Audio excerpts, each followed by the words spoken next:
কাগজের একটা সাধারণ টুকরো, যার এক পাশে আমেরিকার প্রেসিডেন্টের ছবি, আর এক পাশে একটি বাক্য, ইন গড উই ট্রাস্ট। কাগজের এই টুকরোটির ওজন 1 গ্রামেরও কম, কিন্তু এই কাগজের টুকরোটি দিয়ে একটি দেশের অর্থনীতিকে পঙ্গু করে দেয়া যায়। দেশের কোটি কোটি সাধারণ মানুষকে এক রাতে সম্পদহীন করে ভাতে মারা যায়। আবার কোনো দেশকে যুদ্ধ ছাড়াই 1 সপ্তাহের মধ্যে দেউলিয়া বানিয়ে দেয়া যায়। এই কাগজের টুকরোটির নাম আমেরিকান ডলার।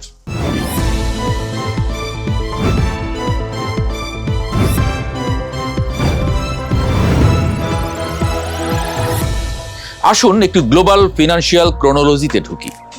1944 সালে ব্রেটন উডস চুক্তির পর থেকে মার্কিন ডলার বিশ্ব বাণিজ্যের একক এবং অবিসংবাদিত রিজার্ভ কারেন্সি হিসেবে প্রতিষ্ঠিত হয়েছে।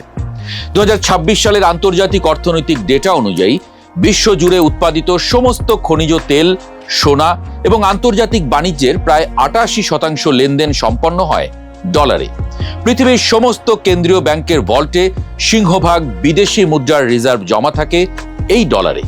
আমেরিকা কিন্তু এই অর্থনৈতিক আধিপত্যকে কেবলই একটা বিনিময় মাধ্যম হিসেবে রাখেনি, তারা এই ডলারকে বানিয়েছে তাদের পররাষ্ট্রনীতির সবচেয়ে বড় মারণাস্ত্রে, কাগজের মিসাইল।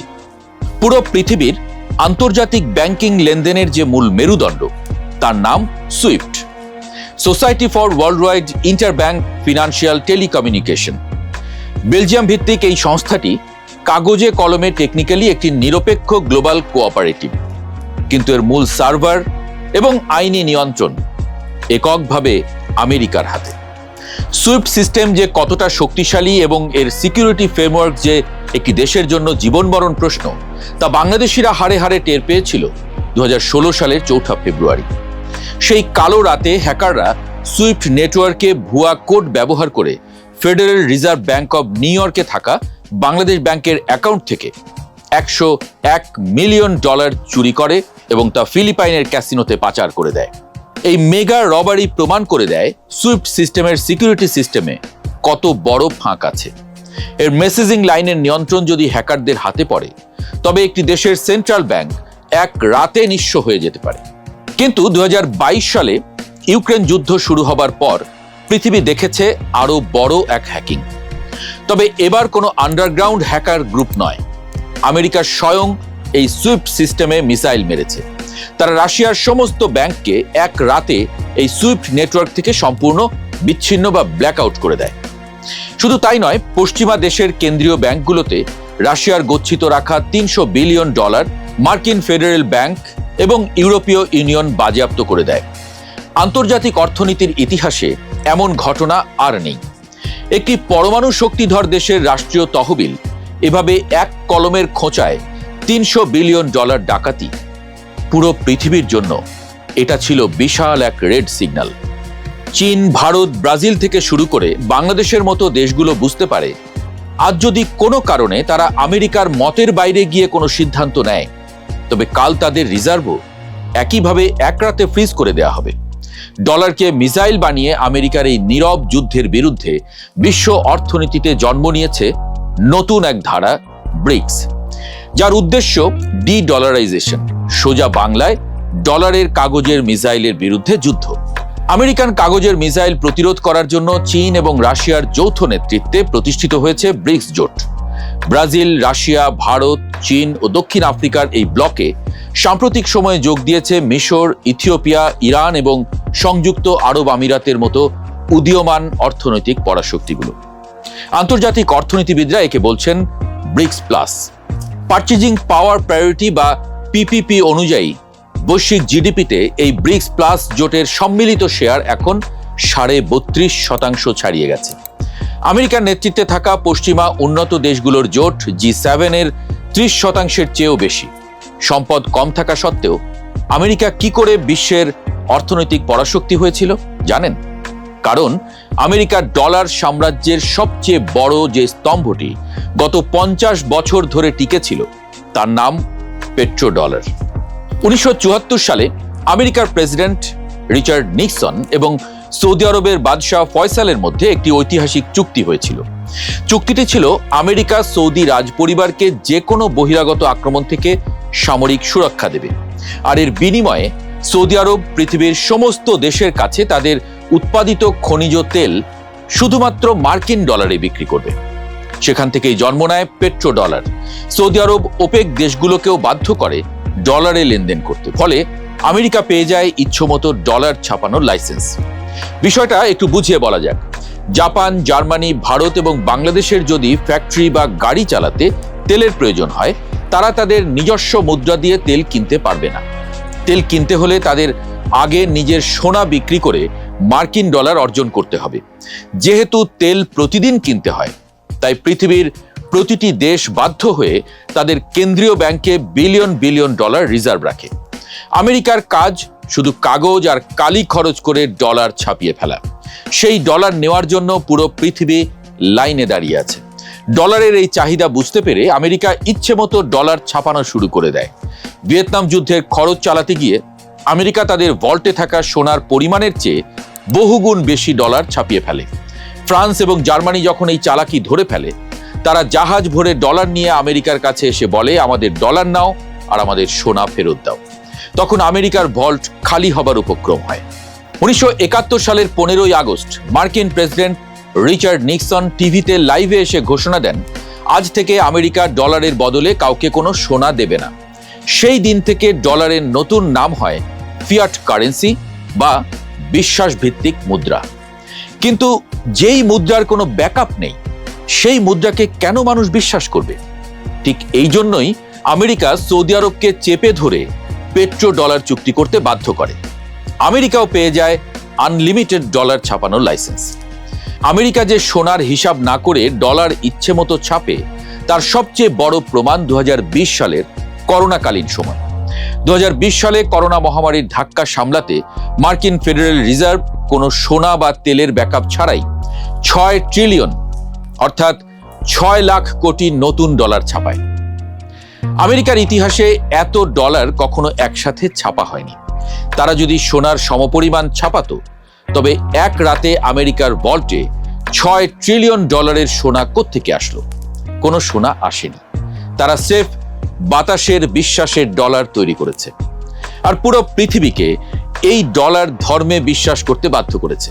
কারণ আপনার কারখানা বা গাড়ির চাকা সচল রাখার জন্য তেল কিনতে হলে আপনার পকেটে ডলার থাকতেই হবে। কিন্তু এই 2025-26 সালে এসে সেই ঐতিহাসিক পেট্রো ডলার চুক্তি আনুষ্ঠানিকভাবে ভেঙে চুরমার হয়ে গেছে। পেট্রো ডলার চুক্তি বাতিল করেছে সৌদি আরব। ওপেক থেকে বেরিয়ে গেছে সংযুক্ত আরব আমিরাত। তারা এখন ডলার বাদ দিয়ে চীনের কাছে তেল বিক্রি করছে চীনা মুদ্রা ইউয়ানে, ভারতের কাছে তেল বিক্রি করছে ভারতীয় মুদ্রা রুপিতে। আর রাশিয়া তো সেই 2022 সাল থেকেই তাদের দেশ থেকে ডলার আর ইউরো পুরোপুরি খালি করে দিয়েছে। তার বদলে তাদের ভল্টে রেখেছে খাঁটি সোনা আর চীনা ইউয়ান। এখানে একটা প্রশ্ন আসতে পারে, সুইফট থেকে সম্পূর্ণ নিষিদ্ধ হওয়ার পর রাশিয়া কিভাবে টিকে আছে? কিভাবে তারা পুরো বিশ্বের সঙ্গে বিলিয়ন ডলারের বাণিজ্য সচল রেখেছে?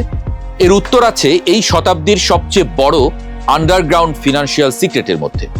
রাশিয়া সুইফটকে বাইপাস করতে সম্পূর্ণ নিজস্ব একটি মেসেজিং সিস্টেম তৈরি করেছে, যার নাম SPFS, system for transfer of financial messages.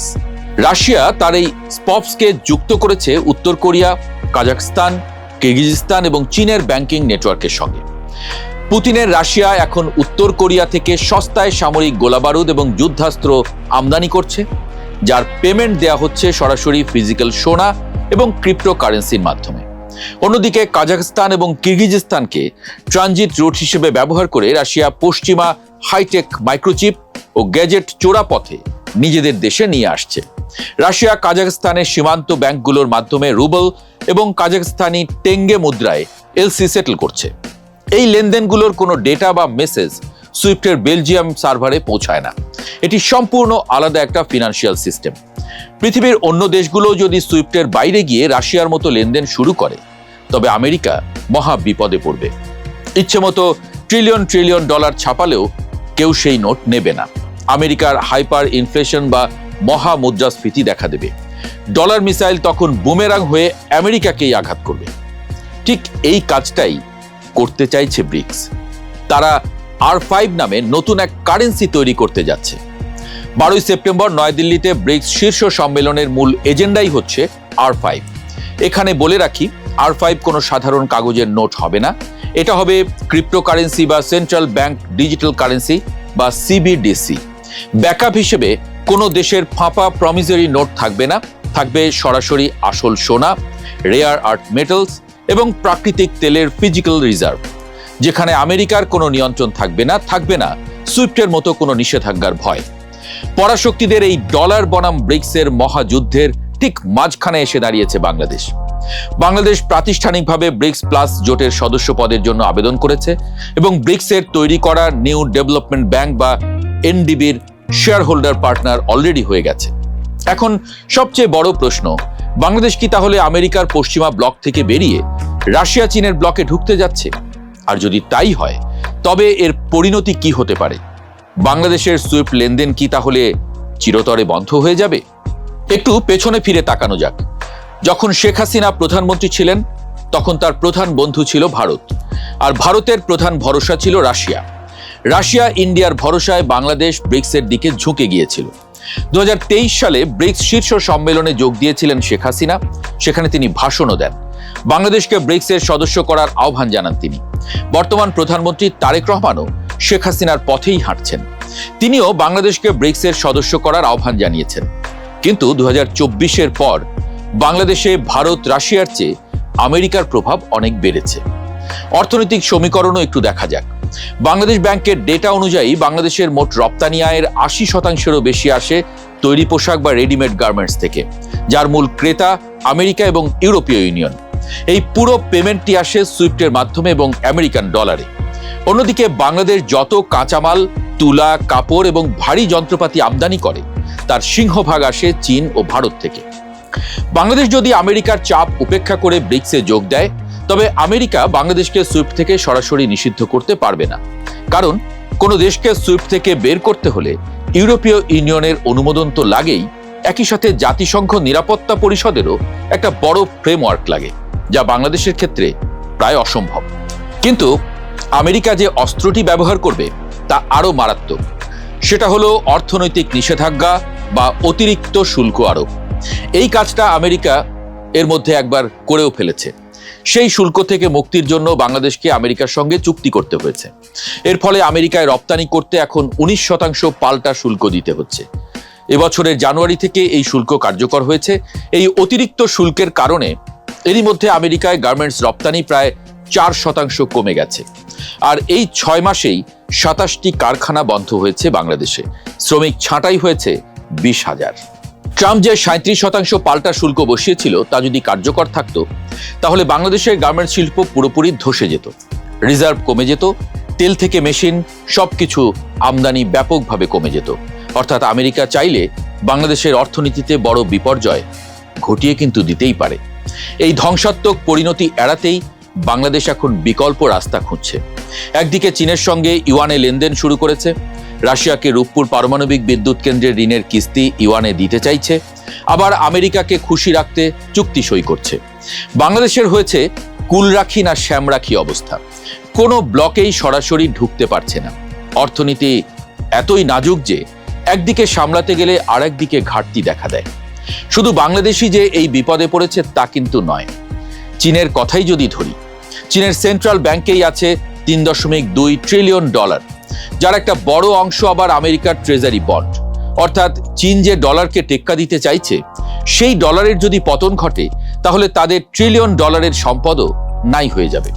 এজন্য চীন বা ভারতও আসলে রাতারাতি ডলারকে ধ্বংস করতে চাইছে না, আস্তে আস্তে ডলারের উপর থেকে নির্ভরশীলতা কমিয়ে আনতে চায়।